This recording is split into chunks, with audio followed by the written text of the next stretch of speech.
అహంకారాలండి. గతంలో ఇద్దరు ముఖ్యమంత్రులు అహంకారులండి. వాళ్ళ అహంకారంతో ప్రజల్ని రెచ్చగొడుతూ వాళ్ళిద్దరి మధ్య లోపాయికారి ఒప్పందాలు ఉన్నప్పటికి కూడా ప్రజల కోసం రెచ్చగొడుతూ వివాదాలని రచ్చ చేశారండి. రచ్చకీడ్చారు, కోర్టుల వరకు వెళ్ళారు. ఇప్పుడు విద్యుత్ బకాయిలు ఇట్లా విషయాలన్నీ కూడా ఆ రోజుల్లో పరిష్కారమైన మళ్ళీ ఒకరొకరు కోర్టులకు వెళ్ళడం, ఆ వివాదాలంతా ఇప్పుడు జల వివాదాలు అన్ని కూడా వివాదాన్ని సృష్టించుకున్నారు ఇద్దరు. వాళ్ళకి రాజకీయ ప్రయోజనాలు ముఖ్యం. అయితే ఇప్పుడు ఇద్దరు ముఖ్యమంత్రులు సానుకూలవాదులు, అభివృద్ధి కాముకులు, ఆత్మీయంగా సమస్యను పరిష్కరించాలన్న ధోరణి కలిగిన వాళ్ళు. కాబట్టి వివాదాలని ఇంకా కొనసాగించడం వల్ల రెండు రాష్ట్రాలకు నష్టం అండి. ఏదైనా అంతే. కోర్టులో కూడా కేసులు పెట్టుకొని సంవత్సరాల తరబడి తిరిగి పాడవడం కంటే ముందే పరిష్కారం అయితే చాలా ఫలితాలు ఉంటాయి. సుబ్బారావు గారికి అవి బాగా తెలుసు. చాలా మంది కోర్టుకు వెళ్ళి ఏళ్ల తరబడి 5 ఏళ్ళు 10 ఏళ్ళు 20 ఏళ్ళు కూడా తిరిగి ఇద్దరు నష్టపోయినట్టే. ఆ తర్వాత పరిష్కారం అయినా.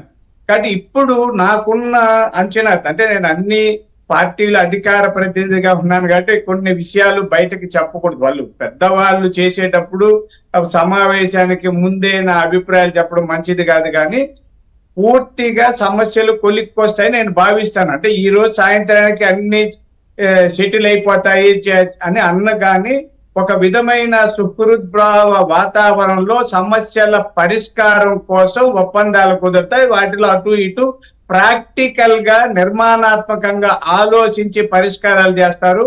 ఆంధ్రప్రదేశ్ రాష్ట్రానికి అటు తెలంగాణ రాష్ట్రం, రెండు రాష్ట్రాలకి మేలు జరుగుతుంది.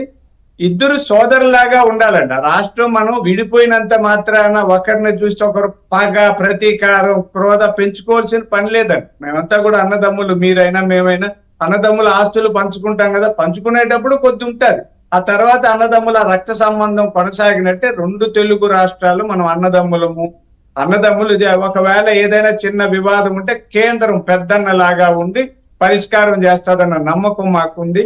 పైగా ఆయన కూడా రేవంత్ రెడ్డి గారు చాలా స్పష్టంగా చెప్పారు, రాజకీయాలు వేరు, పార్టీలు వేరు. ఇప్పుడు నిజానికైతే మేము కూటమిలో ఉన్నాం. భారతీయ జనతా పార్టీకి అనుకూలమైన పార్టీ తెలుగుదేశం. భారతీయ జనతా పార్టీకి బద్ద ప్రత్యర్థి పార్టీ కాంగ్రెస్ పార్టీ. ఆయన కాంగ్రెస్ పార్టీ ముఖ్యమంత్రి, చంద్రబాబు నాయుడు గారు కూటమిలో ముఖ్యమంత్రి గారు. వీళ్ళిద్దరూ కూడా భిన్నమైన ధోరణిలో లేకుండా రాష్ట్ర ప్రయోజనాల కోసం కలిసి ఆత్మీయంగా పరిష్కరించుకుంటారన్నది నా ఉద్దేశం అండి. అందుకనే ముందే ఈ అజెండా ప్రిపేర్ అయింది. రెండు వైపుల అధికారులు ఒక విధమైన అభిప్రాయాలకు వచ్చారు. ఇక్కడ అనవసరమైనవి కొన్ని సోషల్ మీడియాలో వస్తుంటాయండి. అంటే ఇవన్నీ సాధారణంగా మంచి వాతావరణంలో సమస్యలు పరిష్కారం కావడం చాలా మందికి ఇష్టం ఉండదండి. వాళ్ళు సోషల్ మీడియాలో లేనిపోనివన్నీ సృష్టిస్తుంటారు. సోషల్ మీడియాలో వచ్చే వార్తలు, కథనాలు, ఉద్దేశాలన్నీ కూడా లెక్కలేకి తీసుకోవాల్సిన పని లేదు. ఖచ్చితంగా ఈ రోజు ఒక విధమైన పరిష్కారాలని సూచిస్తారు. చిన్న ఉంటే ఇంకొక కొద్ది రోజుల్లో పూర్తిగా పరిష్కారం అవుతుంది అనేది నా నమ్మకం, విశ్వాసం అండి. సో ఖచ్చితంగా మంచి జరుగుతుందని ఎవరైనా కోరుకుంటారు, జరగాలని కోరుకుంటారు. మీరు చెప్పినట్లుగా అంతా సానుకూల వాతావరణంలో ఈ చర్చలు జరిగేందుకు అవకాశం ఉంటుంది, గతంలో కాకుండా. అంతే కదా సుధాకర్ గారు?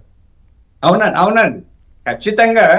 ఇప్పుడు ఇంతకు ముందు కేసీఆర్ గారు, జగన్మోహన్ రెడ్డి గారు లోపాయికారికి ఇద్దరు ఒకటే.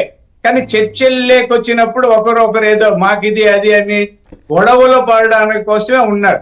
మీరు చూసారు అప్పుడు నాగార్జున సాగర్ దగ్గర మోహరింపులు, లేకపోతే కృష్ణా జలాల కోసం గొడవలు, ట్రిబ్యునల్ ఎక్కడ పెట్టాలనే దానికి గొడవలు, ప్రతి దానికి కోర్టులకు, సుప్రీం కోర్టుకు వెళ్ళడం. ఇవేంటే తెలంగాణలో ప్రజల్లో మంచి పేరు రావాలంటే ఆంధ్రాకి వ్యతిరేకంగా కనిపించాలని కేసీఆర్ గారు, అలాగే ఆంధ్రప్రదేశ్ లో